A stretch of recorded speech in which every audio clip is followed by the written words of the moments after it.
팀장님께서 말씀해 주셨죠? 네. SK증권 신월 연구위원님. 네, 뉴페이스라고 어, 누가 댓글에 달아주셨더라고. 뉴페이스. 뉴페이스 신월 연구위원님 모셔보겠습니다. 안녕하세요. 안녕하세요. 안녕하세요. 반갑습니다. 아까 뭐라고 또 별명이 있다고 말씀하셨죠? 아, 얼굴을 담당하고 있다고. 얼굴을 담당하고 있다고. 맞습니까? 뉴페이스가 좋네요. 아니, 약어 익숙하신 같습니다. 것 같아요. 네, 네. 익숙하신 것 같아요. 저는 네. 농담은 오시고 나서 계속 하고 계셔가지고 조금 바꾸어 주셨으면 하는데. 알겠습니다. 뉴페이스로 제가 바꿀게요. 네. 아니 근데 많은 분들께서 맞는 말이라고 해주고 계시거든요. 얼굴에 빛이 나네요. 쫄보님, 미남이시군요. 김소아님은 해병대 스타일인데 뭐 훤칠하네요. 뭐 이렇게. 네. 일단 뭐 알겠습니다. 반응이 굉장히 좋습니다. 목소리도 좋다고 지금. 일단 고맙습니다. 분위기 좋습니다. 네, 분위기 잘 좋네요. 한번 이어나가 네. 보시죠. 분위기 좋은데 오늘 사실 해주실 말씀은 그렇게까지 밝은 얘기만은 네, 또 아니지 않나. 맞습니다. 그렇죠. 사실 뭐 제가 금리를 담당하고 네. 있는데 금리를 이제 결정하는 주요 변수가 정책이 있고 네. 거기에서 가장 핵심은 통화 정책이죠. 근데 이제 통화 정책이 과거와는 달리 경제 펀더만으로 기준으로 할 수가 없기 때문에 이 자산 시장에 대한 포커싱의 중요성이 점점 더 높아졌어요. 근데 이제 우리나라는 가구 자산의 비중이 70% 이상이 이제 부동산이 되죠. 그렇죠. 미국과 크게 다른 점이 되겠죠. 네. 그러다 보니까 이게 상당히 좀 불편할 수가 있습니다. 그 음. 중간 연결고리에는 이제 가계부채, 민간 신용에 대한 부분들이 얘기가 음. 있는데요. 사실 이 연결고리를 알면 알수록 재미는 있으나 네. 여기에 대해서는 좀 뭐 어떤 분들은 뭐 재밌게 들으실 수도 있지만 어떤 분들은 또 한편으로 불편할 수도 있고 좀 네. 그런 점이 있기 때문에 좀 그거 감안해서 봐주시면 팩트 감사하겠습니다. 위주로 그럼요. 얘기하시면 뭐 네. 팩트를 바탕으로. 네. 저는 이제 제목을 좀 소개해드리고 싶은 게 좋아요. 제목이 이제 페이지에 보시면은 네.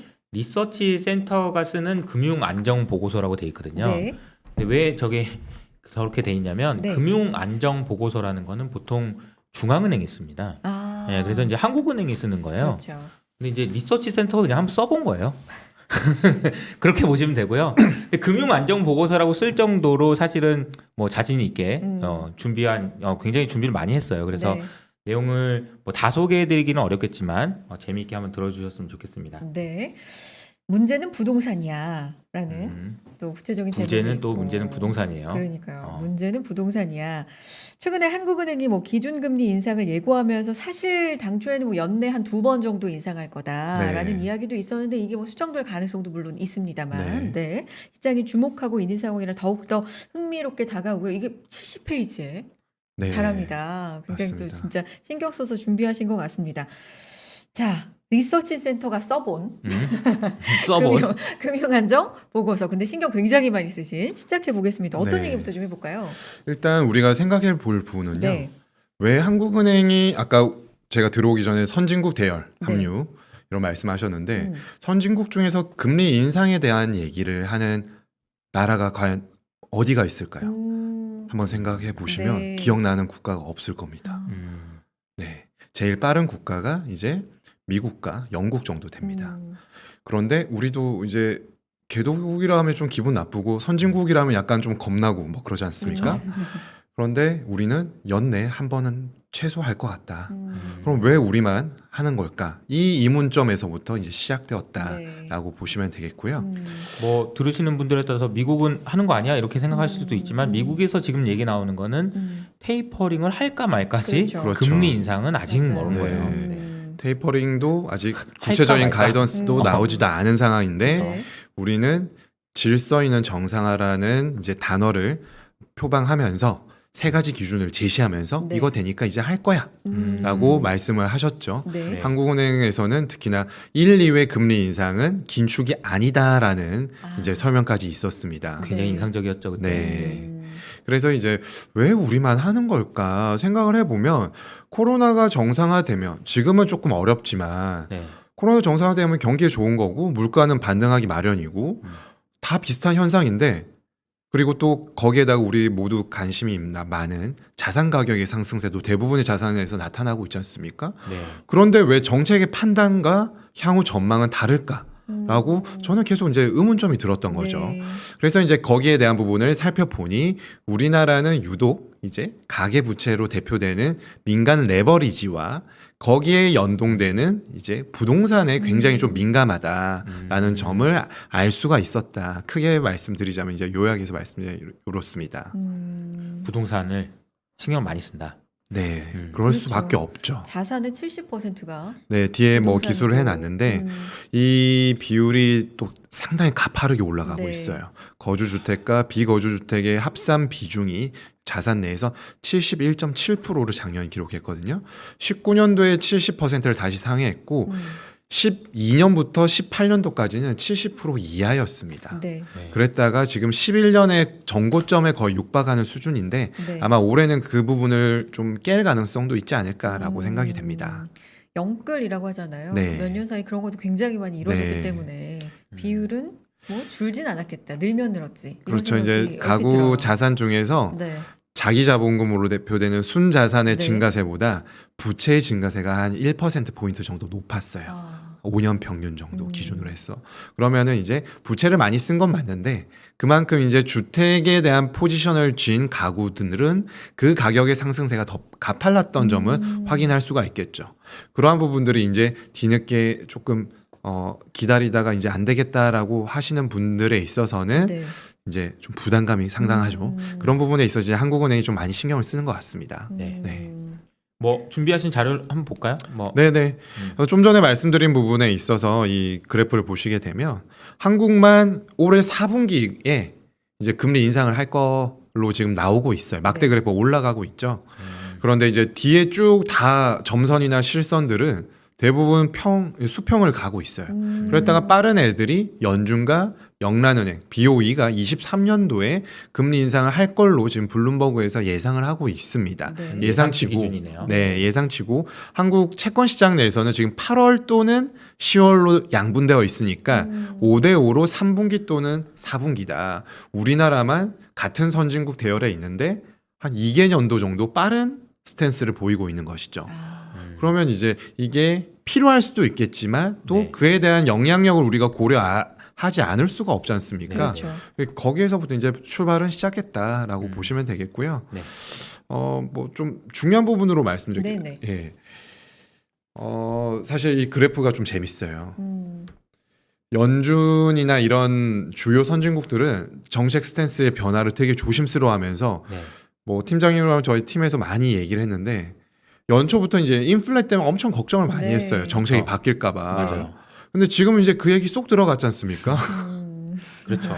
네, 그러니까 이제 결국 시장과 연준의 괴리가 점점 좁혀지면서 그 접점을 통해서 연준의 금리 인상은 빨라야 23년, 테이퍼링은 신호는 올해 줄 것 같은데 시점은 연말이나 내년 정도 초가 되지 않을까라고 네. 이제 접점을 찾아가니까 채권 시장 금리가 되게 안정적이에요. 맞아요. 요즘에 좀 올라와서 미국채가 이제 1.3% 레벨에 왔지만 지금 금리가 연초만큼 크게 이슈가 되지 않지 않습니까? 미국 금리 얘기를 주식하는 사람이 얘기를 안 한다는 거는 문제가 없다는 얘기예요. 네, 뭐 그냥 좀 괜찮고 안정적이다라고 그렇죠. 보고 있는데 네. 3페이지 중앙에 보시게 되면은 그 금융위기 전후의 미국 증시의 시총과 주택 가격의 상승률이 나오고 오른쪽에는 코로나 팬데믹 전후예요. 보시면 등락의 변동폭이 글로벌 금융위기 때가 훨씬 크죠. 그러네요. 네. 그러면은 이제 이번 코로나 팬데믹 때는 중앙은행이 상당히 잘했다라는 걸 잘 보여주고 있어요. 아하. 근데 우리가 그렇잖아요. 잘하고 있으면 변화를 주기가 쉬울까요? 어려울까요? 어렵죠. 잘하고 그렇죠. 있는데 왜? 잘하고 있는데 100원 괜히 나 3번 찍어서 잘 맞추고 있는데 아까 수능 말씀하셔서 잘 맞추고 있는데 갑자기 모르는 문제가 나왔어. 5번을 찍을까 말까 엄청 고민이 되지 않습니까? 근데 이건 정책이에요. 더 고민이 될 수밖에 없어요. 잘 해왔는데 이제 코로나 팬데믹이라는 이제 불확실성이 사라지기도 전에 전환을 하는 것은 더더욱 어려운 문제예요. 네. 근데 금융위기 때는 그렇지 못했어요. 네. 네. 페드나 ECB나 엄청나게 스트레스를 받아가면서 결정의 시행착오도 상당히 많았죠. 그러한 부분들이 금융시장의 여실히 드러났단 말이죠. 그러니까 저는 제가 봤을 때 주요 선진국들은 정책의 전환을 되게 천천히 가져갈 수밖에 없다라고 생각을 하고 있습니다. 네. 그런 와중에 우리는 이제 하겠다라고 하는 거죠. 그러니까 뭔가 차이가 있는 거예요. 네. 어. 그래서 이제 우리는 왜 그럴까를 이제 보시면은요. 우리가 최근에 금리 인상이 언제 썼던지 기억나십니까? 우리나라. 저 그림이 있긴 네. 있는데요. 그러니까 2017년 11월과 18년? 18년 11월 두 번의 금리 인상이 있었어요. 4년 4년 4년 전이죠. 전이네요. 네. 네.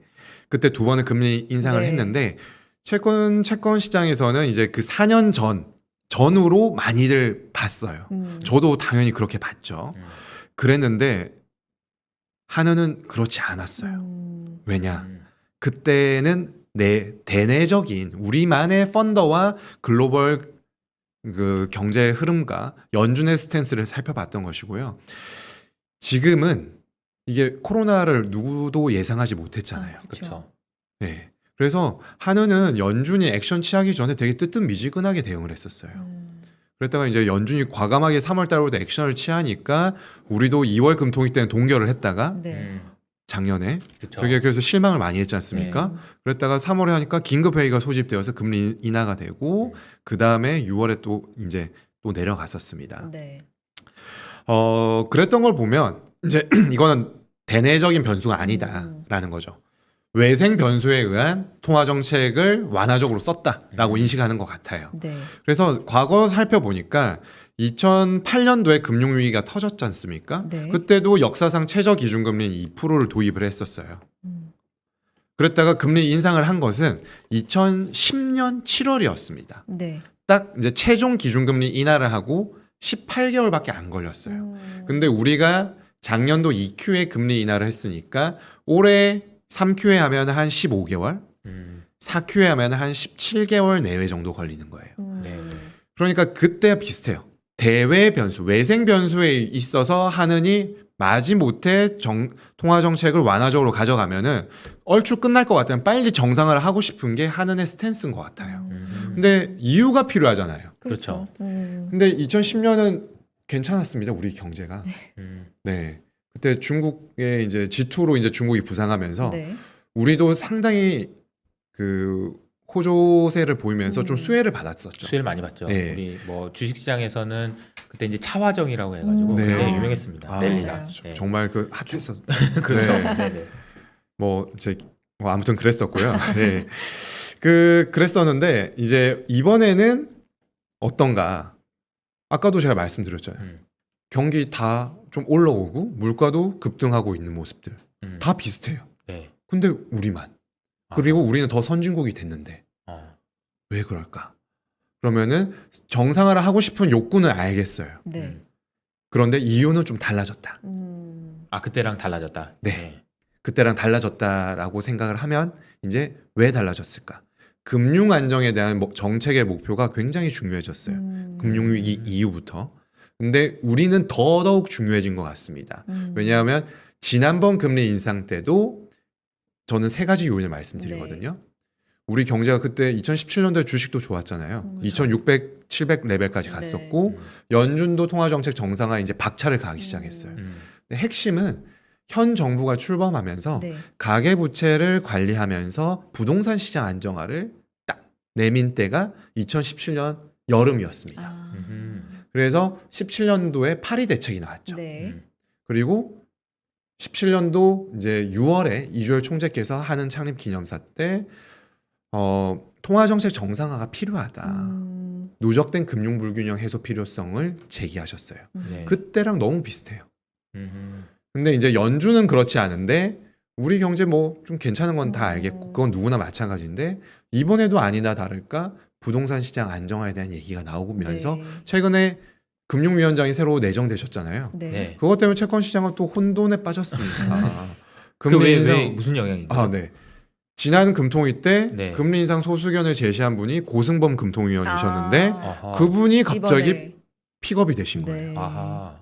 그러니까 이런 일이 없었거든요. 네네. 뭐 물론 금통위나 뭐 하는 총재가 뭐 될 수는 있겠지만 금리 인상 소수견을 제일 먼저 내신 분이 그러게 하필. 가시는 거예요. 예. 그리고 뭐 아직 사임은 안 하셨어요. 음. 네. 아무도 몰라요.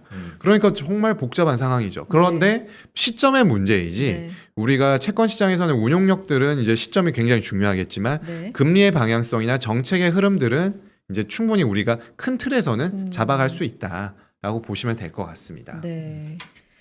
부동산으로 결국엔 이렇게 쭉 이야기가 그렇죠. 또 흘러오네요. 네. 가계 부채는 명목, 네. 실질은 부동산. 거기서도 주택이다라고 음. 보시면 될 것 같아요. 근데 조금- 금리를 네. 미국에 비해 선제적으로 이렇게 올리는 거에 대해서 굉장히 좀 두려워하는 이게 맞는 건가? 라는 목소리들도 굉장히 많은데 사실 네. 지금 팩트를 중심으로 분석 내용을 말씀해 주시는 거니까 뭐 네. 의견이라기보다는 올리는 게 맞는 건가? 라는 주식시장의 의견들은 좀 많지 않아요, 팀장님? 어때요?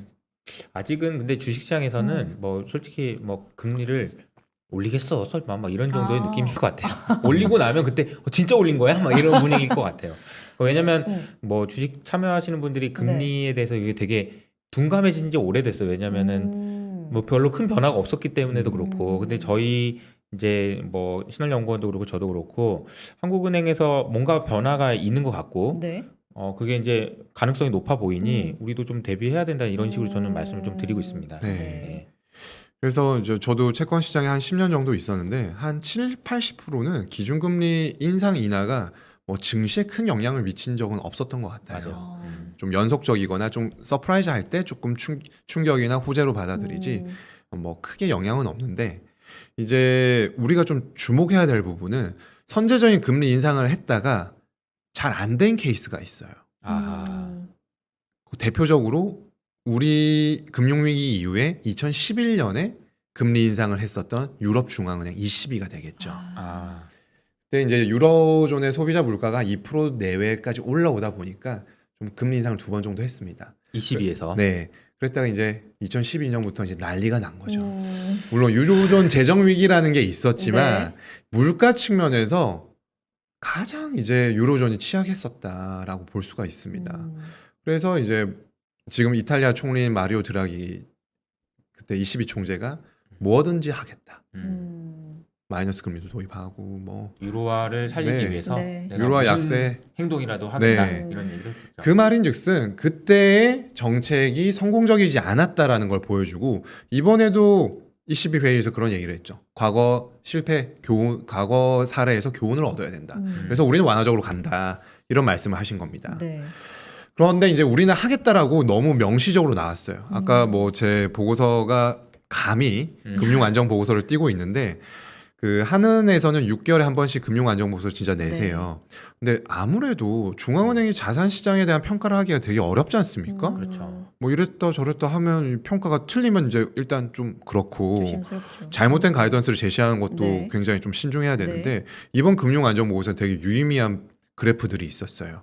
지금 이제 화면에 보시면 나오는데 GDP 대비 민간 신용과 가처분 소득 대비 가계 부채 비율을 나타냈고요. 네. 이러면서 이제 많이 올라가고 있다 우리 아, 가계 부채가 갚아내요. 신용이. 네, 많이 썼다 코로나 때 이렇게 얘기를 하고 코스피의 PER가 서울의 소득 대비 주택 가격 비율 이제 PIR이라고 하죠. 이거 네. 두 개를 이제 보여주면서 증시는 괜찮은데 서울 및 수도권의 주택 가격이 고평가되어 있다 이런 얘기를 하는 거죠.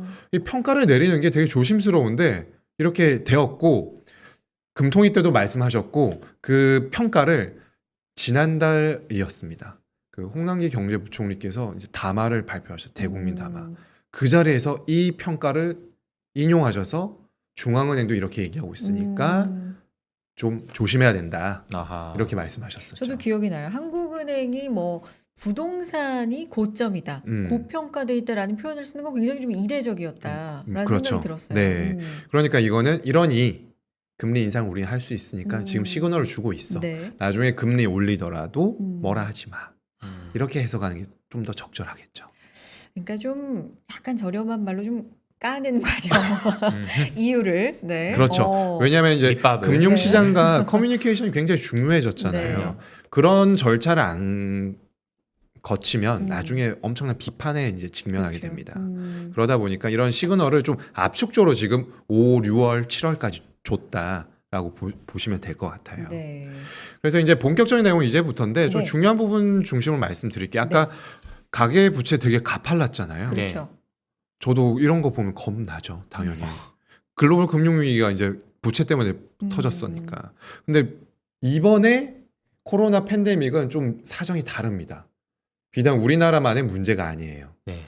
우리나라가 1년 동안 민간 이제 가계와 기업의 이제 부채를 쓴 비율의 증감폭이 한 18% 포인트인데 우리보다 많이 쓴 주요국 중에 꼽자면 일본, 프랑스, 캐나다를 꼽을 수 있어요. 아하. 얘네들은 한 19%, 20% 중반 정도 늘어났어요. 더 썼군요. GDP보다 훨씬 많이 썼어요. 네. 우리보다 조금 덜 쓴 국가가 이제 미국 정도 한 14% 정도 있습니다. 근데 이게 다 같이 올라간 거예요. 네. 그러니까 우리나라만의 문제는 아니다라고 볼 수가 있는 거죠.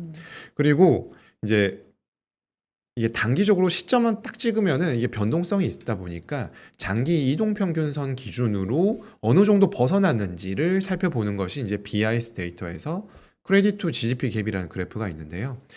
우리나라는 이제 코로나 팬데믹 20년 말 기준으로 한 18.4% 포인트 정도 많이 이평선을 벗어나 있어요. 올라가 네. 있어요. 크레딧 투 GDP라는 얘기는 GDP 대비해서 신용을 얼마나 많이 썼냐 이런 네. 건가요? 근데 네. 이제 추세선을 이제 BIS에서 산정을 하는데 음. 거기서 어느 정도 벗어났느냐를 보여주는 벗어난 정도를. 네. 근데 대부분의 국가들이 다 위로 벗어나 있어요. 왜냐 부채를 많이 썼으니까요. 네네. 우리도 그렇지 않습니까? 일시적으로 가계의 자금이 부족하면 뭐 마통을 쓰든지 신용대출을 네. 쓰든지 뭐 그렇죠. 담보대출을 받아서 쓰고 괜찮아지면 또 갚아 나가는 게 가계의 살림살이잖아요. 그런데 일시적으로 늘어났다고 너네 가게가 굉장히 나쁘네라고 평가를 하면 사실 억울할 수 있어요. 나 이거 자금 순환이 되면 상환할 건데요. 했는데 이 시점에 작년 말 기준으로 나쁘네라고 평가를 내리기보다 이제 추세적으로 어느 정도인지를 보는 거죠. 네. 그래서 그걸 보여주는 건데 우리나라만 아까 뭐 많이 늘어났다라고 볼 수 있지만 이건 대다수 국가들의 변동성이 나타나고 있는 현상들이다. 아, 우리만 그런 거 아닌데 왜 그런 거예요? 막 이런 느낌이네요. 그렇죠. 그죠? 다른 나라도 다 상황은 별반 다르지 않다. 네. 그래서 저는 이제 이게 부채를 통해서 통화 정책을 굉장히 완화적으로 가져가서 일단 시간을 벌었어요. 코로나 네. 팬데믹 때 작년 상반기에. 그러면서 하반기부터 2분기 후반부부터 굉장히 이제 폭발적인 재정 정책을 써서 취약계층들을 도와줬단 말이에요. 그리고 전반적으로 경기를 살리기 위한 노력들이 효과를 이제 발하고 있는 거죠. 그런데 이제 그에 대한 부작용들이 이제 물가 상승이나 자산 시장으로 그 자금이 쏠린다는 그런 현상들은 있는데 정책은 어떤 정책이든지 명암이 있거든요. 네. 네, 그러니까 조금 그 부분은 감안해서 볼 필요가 있다라고 봐야겠습니다. 그런데 이제 여기서 중요한 부분은 부채를 많이 썼는데 다른 나라도 그러니까 우리나라만 그런 게 아니야 네. 라고 얘기할 수는 없는 것도 있어요. 그거는 이제 BIS 데이터에서 나오지 않고요. 세부적으로 좀 우리나라 데이터를 좀 봐야겠죠. 네. 네.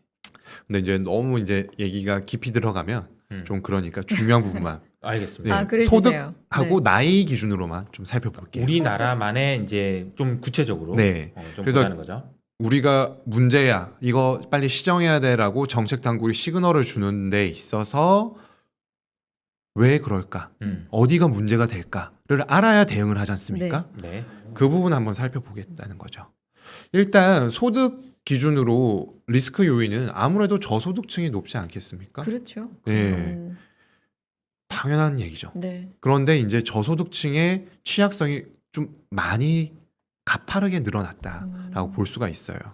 특히나 이제 금융 자산과 금융 부채 비율이 우리나라가 작년 말 기준으로 108%가 됐어요. 그러면 이 그림이 가운데 있는 그림을 여러분 보시면 되고요. 네. 가운데 있는 그림 중에서 이게 이름이 뭡니까? 소득 분위별. 분위별 금융 자산 대비 금융 부채 비율이 이게 1분위 있고 5분위 있는데 1분위가 저소득, 저소득, 5분위가 고소득. 고소득이라고 보시면 되고요. 네. 이게 올라갈수록 부채 많이 비율이 쓰시는 높아져. 거고. 그러니까 내가 저금을 100만 원 했는데 네. 부채가 108만 원 있는 게 우리 전체 가구의 평균이고요. 1분위 저소득층은 지금 191%까지 올라갔어요. 191%. 네. 그 191%라는 얘기는 무슨 얘기예요? 내가 그러니까 내가 소득이 100만 원이 있는데 100만 원 부채가 있는데? 191만 원 있는 거죠. 아, 1분위가. 네, 근데 이제 만기가 도래하면은 갚으라고 하면 이제 상환하기가 굉장히 어려운 그렇죠. 상황인 근데, 거죠. 아, 네. 그러면 많이 올라갔네요, 너무. 근데 이게 다른 분이랑 너무 다르게 1분위만 그러게요. 너무 가파르게 올라갔어요. 그래서 세부적으로 보니까 네. 금융자산은 이제 저축을 10만 원밖에 못 했는데 네. 부채를 450만 원을 쓴 거예요. 작년에. 450만 원? 어. 네. 아, 그러니까 늘어난 이제 걸로 기준으로 따졌을 작년에 때. 생활을 450만 원을 빚으로. 대출로 이제 네. 했다. 1분위는 음. 이렇게 이제 평균적으로 나왔습니다. 네. 그러니까 이제 분위별 부채 비율이 굉장히 올라간 꼴이 버린 거죠. 그래서 항상 시작점은 취약한 부분에서부터 시작을 하잖아요. 그렇죠. 근데 이제 저소득층을 그래서 이제 금융 당국이나 재정 당국이 지원을 해줘야 된다라는 얘기는 나오고 있는데 금리 인상이 되거나 통화 정책 정상화가 속도감 있게 가면은 저소득층이 좀 위험할 수 있다라는 점이 여기서 나오는 거예요. 네. 근데 이제 유열 총재께서 이걸 알고 계시더라고요. 네. 당연히 알고 계셔야죠. 그렇죠. 그래서 이런 부분은 재정 정책으로 지원을 해줘야지 네. 통화 정책을 계속해서 금리를 역사상 최저 기준금리 0.5로 끌고 갈 수는 없다라는 입장인 것 같습니다. 아, 그러니까 이제 다시 말하면 저런 상황인데 금리를 올리면 저 취약계층이 굉장히 힘들어질 수 있는데 그것 때문에 금리를 못 올리는 건 아니다. 네. 이 부분은 재정 정책으로 어떻게든 커버를 쳐서 맞춰주고 금리는 금리대로 가자 이런 말씀을 하신 거라는 거죠. 그렇죠. 그래서 뭐 재난지원금이나 이런 네. 부분들이 취약계층에 재정적으로. 네, 네. 해야 되고 국회에 오셔서도 그때 홍남기 부총리 편을 좀 드셨어요. 네, 정책 공조 같은데요. 취약계층에 선별적으로 가는 게 더 맞다. 네. 이런 그래프를 보면 사실 틀린 말씀은 아닌 것 같아요. 너무 차이가 많이 나네요. 근데 그러네요. 저 말로만 보면 2분위에서 5분위에 계신 분들이야. 뭐 지금 저축해 놓은 거랑 비교해 보면 그렇게 큰 차이가 없으니 금리를 올리더라도 이렇게 크게 뭐 그렇지만 네. 1분위에 계신 분들은 조금 힘들 수도 있겠다는 네. 생각이 좀 듭니다. 정말요. 맞습니다. 그리고 이제 연령대 하면은 네. 당연히 우리가 제일 민감하신 연령대가 어딜까요? 부채에 대해서. 부채에서 네. 4, 50대 아닌가요? 40, 30대? 50대도 맞죠.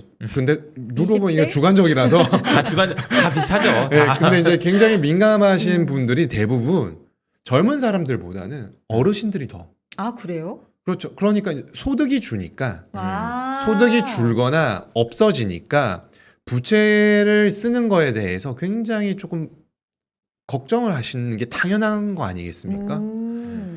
그래서 굳이 들어오는 돈이 없으니까. 네, 그렇죠. 그래서 이제 항상 말씀하시는 게 연금 수입이나 고정적인 월세 수입이 있으면 좋겠다. 고정 근로 소득이 아무래도 없다 보니까. 그렇죠. 그래서 이것도 그냥 상식적으로 60대가 제일 취약할 수 있어요. 네. 네. 그래서 9페이지 중앙에 나와 있는 그래프를 보게 되면 네.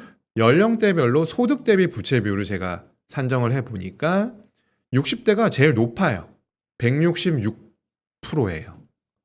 소득보다 부채가 가운데 많은 있는 거예요. 건가요? 네. 제일 가운데 그래프에서 제일 오른쪽 음. 보면 60대가 제일 높죠. 당연한 거죠. 소득이 적으니까. 네. 네. 그거는 뭐 어떻게 말할 수가 없습니다. 근데 전체 가구의 평균이 153% 정도 돼요.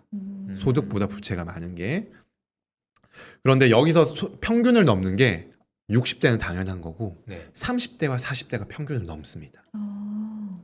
근데 우리가 이제 회사를 다니다 보면 네. 아무래도 사원 대리보다 부장님이 연봉이 높지 않습니까? 그렇죠. 당연히. 부장님들의 주된 연령층이 40대 후반에서 50대 초중반. 고연령층으로 가면 소득이 높아요. 그런데 지금 50대는 괜찮은데 30, 40대가 평균보다 높다. 무슨 뭘 뜻하냐? 네.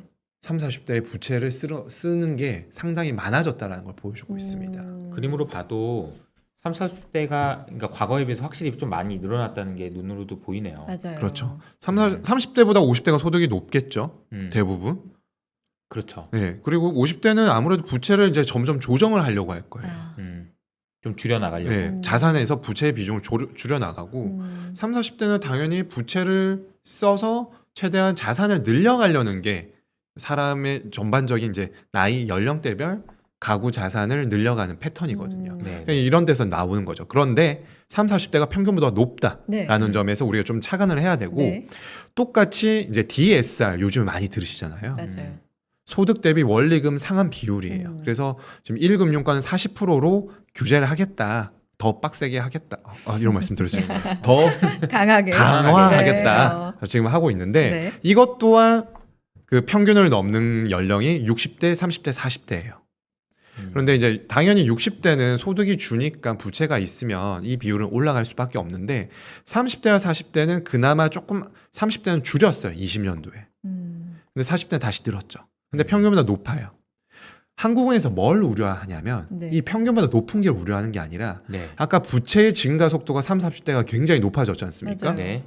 그럼 뭘 뜻하냐?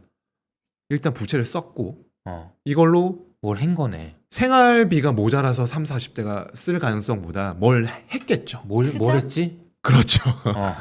그러다 보니까 투자를 했는데 자산 가격이 떨어진 걸 찾기보다 오른 걸 찾는 게 훨씬 쉬워요. 팬데믹 이후에 그렇죠. 그렇죠. 다 다 올랐어요. 다 올랐죠. 다 올랐잖아요. 안 오른 게 없죠. 근데 이제 이런 어르신들이 말씀하시잖아요. 고기도 먹어본 놈이 맛을 안다고. 투자를 해서 벌었어요. 그러면 사람이 계속 하고 싶지 않습니까? 그렇죠. 그렇죠. 재투자. 네. 또 하고 싶죠. 근데 이게 소득으로 안 되니까 부채를 썼어요. 아. 부채를 더 쓰려는 거에 대해서 이제 제어를 하겠다라는 거예요. 아하, 여기서 이제 답이 나오는구나. 그렇죠. 근데 그 부채가 대부분 어디로 가느냐? 주식 가고 코인도 가고 뭐 이것저것 갔겠지만 최종 종착지는 대부분 인터뷰를 하면은 부동 주택을 사고 싶어요. 그 금액이 굉장히 크고. 그렇죠. 네. 이거는 뭐 소액으로 하기가 좀 그렇죠. 어렵지 않습니까? 그러니까 최종 종착지는 이거니까 뭐 정말 뭐 잘 되시면 이제 집 한 채 사고 부채 갚고 이제 열심히 또 살고 싶어요. 보통 이렇게 말씀하시잖아요. 대부분 사람들이 그렇단 말이에요. 근데 한국은행은 이 점을 굉장히 염려하는 거다. 그래서 금융 안정이라는 정책 목표를 달성하기 위해서 통화정책 정상화를 이제 추진한다.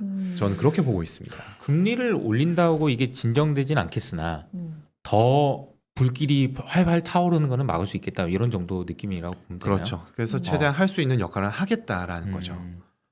이대로 가면은 고기를 먹어본 사람이 계속 고기를 먹으려고 하니 이건 어떻게든 막아보겠다. 네. 그런데 이제 채권 시장에 종사하는 저의 입장에 있어서 이제 이해는 이제 당위성에 대한 부분은 충분히 이해를 하고 있죠. 왜냐하면 17년도 금리 인상도 이러한 사유로 했었거든요. 네네. 그런데 제가 계속 말씀드리잖아요. 코로나 팬데믹이 끝날 줄 알았어요. 그런데 지금 오늘 2,000명, 2,223명이 나왔고 그러게요. 아마 한 100에서 한 300명 정도 내일 더 늘어날 거라고 지금 전망이 나오고 있죠. 네. 아무도 모르는 길을 우리가 가고 있지 않습니까? 그래서 이제 사실 저는 금리 인상 시점이 8월은 되게 어렵다라고 계속 말씀드려왔고요.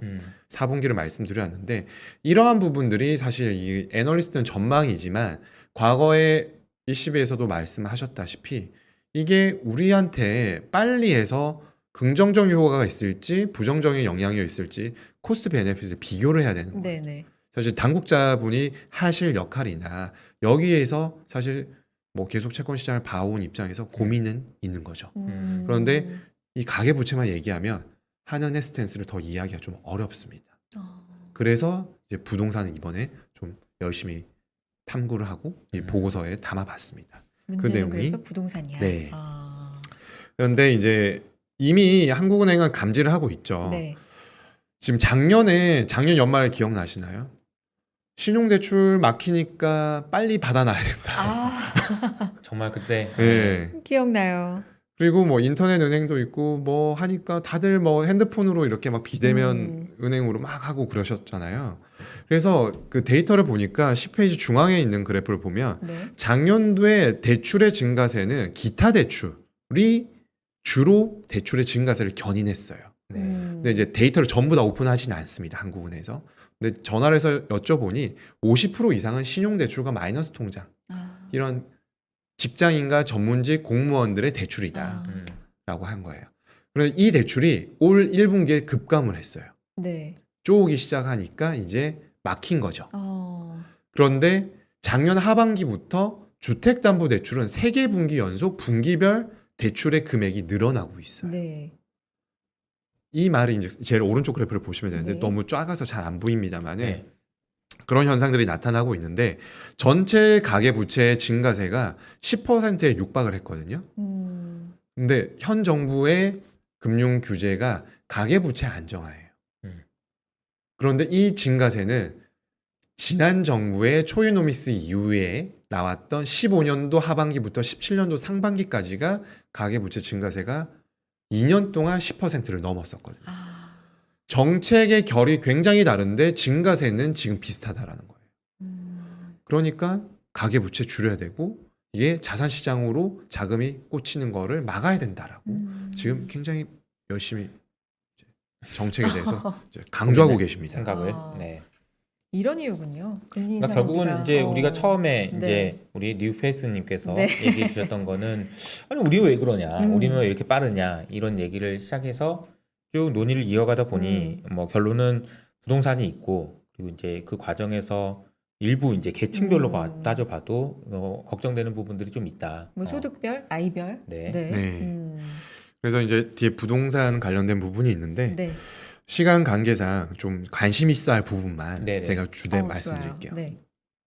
일단 주택 매매가가 올라갈 때 대출이 어느 정도 역할을 할까? 네. 최근 한 15년 정도, 15년간을 보니까 대출이 늘면 주택 매매가의 상승률의 상관성이 0.5 정도에 가까워요. 그러니까 굉장히 밀접하다는 거죠. 그러네요. 네네. 동반하는 모습을 맞아요. 띠고 있어요. 네. 근데 최근에 제일 20년과 21년은 지금 추정치인데 대출의 증가세보다 작년부터 이미 주택 매매가의 상승률이 근접하거나 상회하고 있어요. 네. 그 전까지는 비슷하게 갔는데 대출의 증가세가 더 빨랐죠. 네. 대출이 반드시 뭐 주택으로만 가는 건 아닙니다. 부동산. 그렇죠. 이 국가 경제가 커지다 보면 부채도 당연히 커지는 거거든요. 그런 현상이 있었는데 이번에는 지금 코로나 전후로는 굉장히 이게 좀 유별나게 주택 시장이 반응을 하고 있는 거예요. 이런 현상이 나타나고 있는데 우리가 좀 착안을 해볼 필요가 있겠고요. 그러면 당국에서 말씀하시는 게 금리를 올려서 주택 가격을 잡힐 수 있으니 주택을 사지 말아라라고 지난 달에 부총리께서 말씀하셨는데 그거에 대한 과거 흐름을 한번 살펴볼게요. 네. 이건데요. 상관성이 결과적으로는 없었습니다. 네. 의외의 결과네요. 네. 네, 금리 인상 사이클 3번 정도를 살펴볼 수 있어요. 네. 05년에서 08년 노무현 정부 때고요. 10년에서 11년 이명박 정부 때고요. 네. 지금 17에서 18년도 문재인 정부 때입니다. 네. 이 3번의 사이클이 있는데 일단 지금 현 정부의 정책이 그 노무현 정부 때와 굉장히 유사하다라고 하잖아요. 네. 그때 한국은행은 2005년도부터 2008년까지 주된 금리 인상은 2007년까지였는데 3.25%에서 2%포인트를 올렸어요. 금리 인상을 굉장히 많이 했어요. 네. 그런데 2005년과 6년의 가격 상승률 폭을 한번 보시죠. 서울과 수도권이 20%를 넘었어요. 그래서 그때 이제 버블 세븐 얘기가 네, 나왔잖아요. 그래서 더 금리를 올렸습니다. 네. 뭐 이 주택으로만 우리가 한정해서 네. 보면 2007년도에 한 5%로 떨어졌어요. 금리를 이만큼 올리니까 떨어지지 않느냐라고 말씀을 할 수도 있지만 이때 지금 생각해 보면 최근에 굉장히 인기가 높은 분당 옆에 이제 판교 신도시, 네네. 이기 신도시를 막 공급하기 시작했었어요. 아. 그러니까 금리 인상 때문에 이런 현상이 나타난 것이 아니라 금리 인상을 누적적으로 하면서 공급이 나오니까 가격 상승률이 하락한 것이 아니라 상승폭이 줄어드는 현상이 나타났어요. 네. 가격 빠진 건 아니고. 네. 그리고 그 다음 사이클이 10년에서 11년 5번의 금리 인상을 1년 동안 했어요. 굉장히 빠르게 했었던 때죠. 그때는 서울 및 수도권은 괜찮았는데 광역시가 굉장히 급등을 해서 보시면 11년도에 약 12% 정도 올라갔어요. 6대 광역시가요. 네. 와. 그러니까 이 기준금리라는 것은 전방위적인 영향력을 행사하는 것인데 이게 이때 사례만 가지고 꼽아서 얘기를 하면은 사실 맞지가 않아요. 그러네요. 그래서 뭐 이런 말씀 드려도 좀 그런데 IMF 때와 글로벌 금융위기 이후 때 서울의 가격이 크게 떨어졌다라고 지난 대국민 담화에 나오는데 빠르게 회복을 해요. IMF 때는 1년이 딱 걸렸었고요. 글로벌 금융위기 이후에 서울 및 수도권의 주택 가격이 한 3년 정도 하락을 했는데 동일한 3년 정도 떨어지고 14년도부터 2년 만에 거의 회복을 했고 네. 그 오름폭이 1년 반 만에 더 올라가 버렸어요. 그리고 마지막으로 이제 17년에서 18년인데 이때는 지방은 되게 조용했습니다. 주택 시장이. 서울이 문제였어요. 아. 그래서 17년도에 8.2 대책이 나오고 18년도에 9.13 대책이 나오고 1개 분기가 있다가 금리 인상을 했는데 오히려 18년도에 서울 주택 가격은 10%를 넘는 상승률을 보였었죠. 아. 금리 인상이 과연 어느 정도의 효과가 있느냐? 저는 채권 시장에서 이걸 본 결과 큰 영향이 없다라고 말씀드릴 수가 있겠습니다. 네. 근데 물론 뭐 금리 말고 다른 요인이 있었겠죠. 그렇죠. 그러나 네. 어쨌든 금리만 놓고 보면 세 차례 모두 금리를 올렸다고 해서 부동산이 잡힌 거는 아니다. 네. 어. 기준금리에 영향력이 없는 것은 아닙니다. 있겠죠. 예, 있기는. 수익률에 대해서 막대한 영향을 미치기 때문에 분명히 있어요. 그런데 금리를 올린다고 해서 주택 시장에 그냥 우리가 느끼는 가격의 상승률을 잡을 수 있는 것은 아니다라는 결론을 뭐 여기서 말해 줄 수가 있겠죠. 진짜 많은 원인이 있겠지만 사실 최근 몇 년간 부동산 상승의 진짜 큰 원인 몇 가지만 꼽으라면 네. 유동성이 굉장히 많다. 네. 또 하나는 공급이 부족하다. 네. 뭐 이런 원인들을 몇 가지 이제 중요하게 꼽는데 통화 정책만이 완전한 밀접한 관계가 있는 건 아니고 네. 다른 여러 가지 그렇죠. 이유들이 좀 맞물려서. 네. 사실 유동성은 이 금융안정보고서에 제가 뺐는데요. 네. 사실 유동성은 글로벌 금융 위의 과잉 유동성이다 계속 말씀을 하고 계시잖아요. 네. 그런데 연준의 본원 통화를 보면 8년 동안 통화 공급을 하고 네. 그 정상화 금리 인상을 할 때 3년만 본원 통화가 미세 조정이 되었어요. 아. 그러니까 엄청나게 통화를 공급하고 조정은 조금 하고 이번에는 지금 올해 연말이 한 7조 달러 중반 정도가 예상이 되거든요. 본원 통화가. 그러면 코로나 터지기 전이 3.7조 달러 정도였어요. 2년 만에 2배가 돼버리는 거예요. 근데 이거를 그러면 2배가 됐으니까 그대로 회수를 해야 돼? 라고 아무도 얘기를 안 하겠죠. 미세 조정을 또 하겠네요. 그렇죠. 그러니까 유동성 부분은 이 보고서에 언급은 하긴 어렵지만 네. 통화 정책을 정상화한다고 해서 그 막대하게 풀린 공급이 유동성 공급이 회수가 되긴 좀 어렵다라고 볼 수가 있겠고요. 그럼 어떻게 될 건데 이거 어떻게 네, 될까? 네. 이거는 이제 핵심인데요. 17페이지에 제가 1, 2, 3라고 아까 말씀하신 수요와 공급을 네. 좀 살펴봤고요. 가격에 대한 흐름들을 좀 짚어봤어요. 일단 먼저 보시면은 공급 얘기를 많이 하잖아요. 네. 근데 이제 정부에서 주로 말씀하시는 거는 아파트가 메인이 아니에요. 주택의 형태는 굉장히 다양하지 않습니까? 그렇죠. 아파트도 있고요. 연립주택도 있고 다세대, 다가구, 단독, 맞아요. 임대주택, 네. 뭐 민간 뭐 관련된 기타 등등의 주택이 엄청 많아요. 그래서 그걸 세부적으로 보면은 지금 연간으로 40에서 50만 채가 공급이 된다라고 언급을 하셨는데 요즘의 실수요자, 수요와 공급의 주된 실수요자는 세대 교체가 돼서 3040이거든요. 아하. 3040에 있어서 주된 타겟은 비아파트가 아니죠. 아파트죠. 아파트. 다른 얘기를 하고 있는 거구나. 저는 그러니까, 사실 좀 네. 그렇게 보고 있습니다. 음. 말씀하신 게 다 틀린 건 아니에요. 그렇지만 근데 3040한테 주식해서 돈 벌고 근로소득 열심히 저축해서 돈 벌고 잘 돼서 주택을 내 집 마련한다라고 하면 뭘 할게? 뭘 할래? 어떤 형태를 어떤 주택을 아파트를 구입할래? 할래, 다른 걸 할래 이런 거죠. 그러면 저는 압도적으로 아파트라고 대답이 나올 거라고 생각을 합니다. 네네. 왜냐하면 저희 부모님이 저희에게 베풀어준 혜택이 다 생각하는 게 아파트 키즈들이거든요. 아파트에서 자라왔기 때문에 대다수가 아파트를 당연히 생각하는 건데 내가 내 집 마련을 비아파트를 한다는 거를 받아들이기 상당히 어려워하죠. 그래서 이제 아파트 기준으로 좀 말씀을 드릴 텐데요. 20년도에 아파트 입주 물량이 28만 호 정도였어요. 네. 그랬는데 전국 주택 가격이 한 10% 정도 올랐었거든요. 근데 최근 10년간 입주 물량이 한 26만 호 정도 됐고요. 2018년이 가장 높았어요. 네. 근데 지금 가파르게 떨어지고 있는데 주택 가격이 계속 오르고 있단 말이죠. 네. 공급이 늘어난다고는 하지만 가시적으로 우리 주된 실수요자층이 원하는 아파트의 입주 물량은 올해 21.8만 호, 내년도 21.9만 호 정도에 그칩니다. 그러니까 작년이 평균 정도였는데 10%가 올랐어요.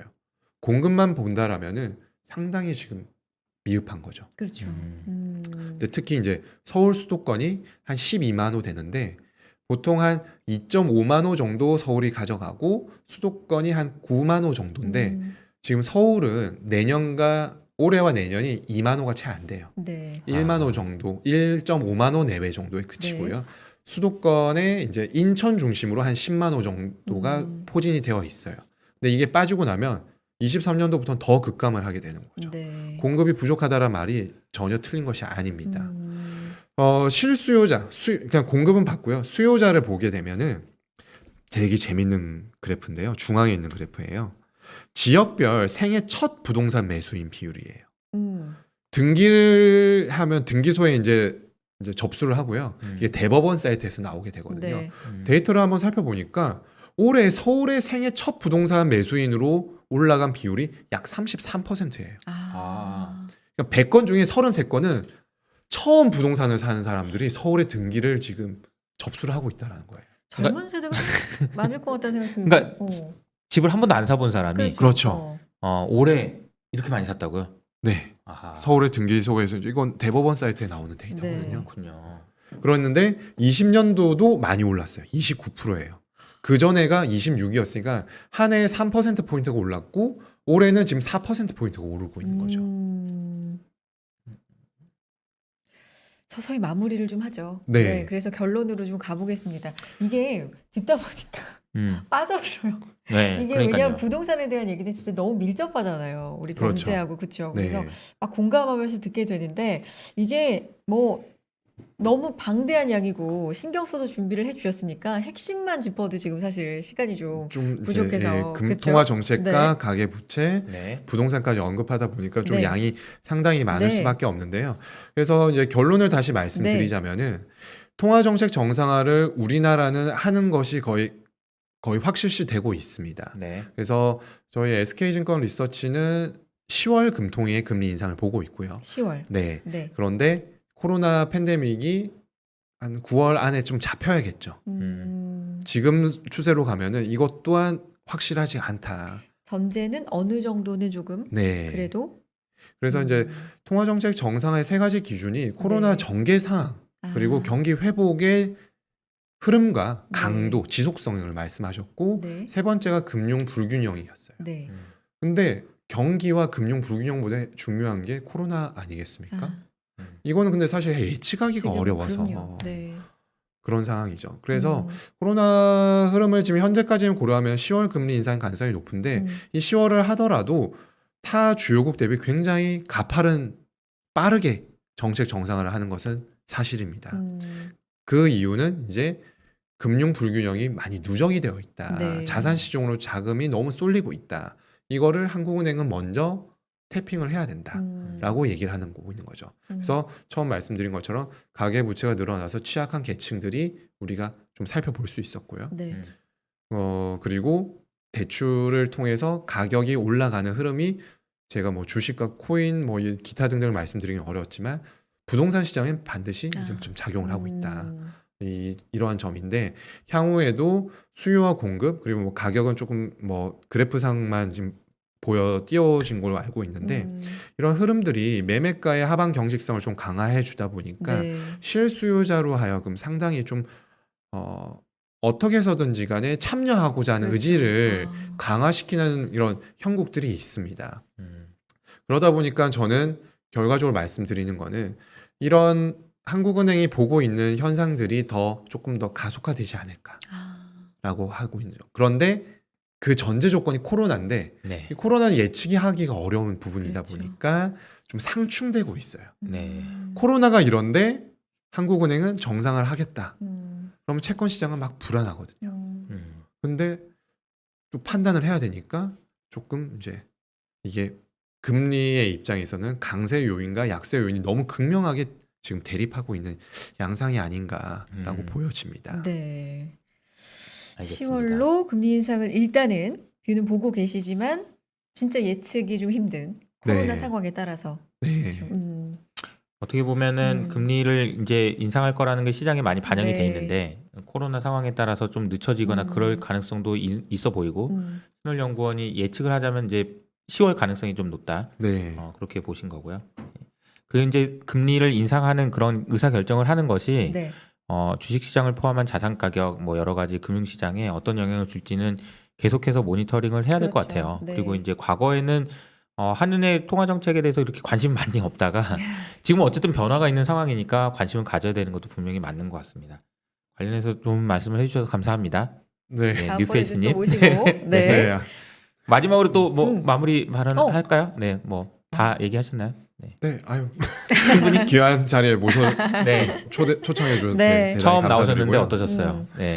사실 인포맥스 오랜만에 왔어요. 그러니까 오. 옛날에는 자주 오셨다고. 주간 전망대 되게 한 아. 4년 정도 음. 거의 뭐 한 달에 한 번 정도 왔었는데 오랜만에 오니까 감회가 새롭고 또 새로운 포맷으로 또 해보니까 뭐 네. 유익했었습니다. 알겠습니다. 네. SK증권의 신얼 뉴페이스 네. 연구위원님과는 여기서 인사 나누겠습니다. 다음에 뵐게요. 고맙습니다. 네. 고맙습니다.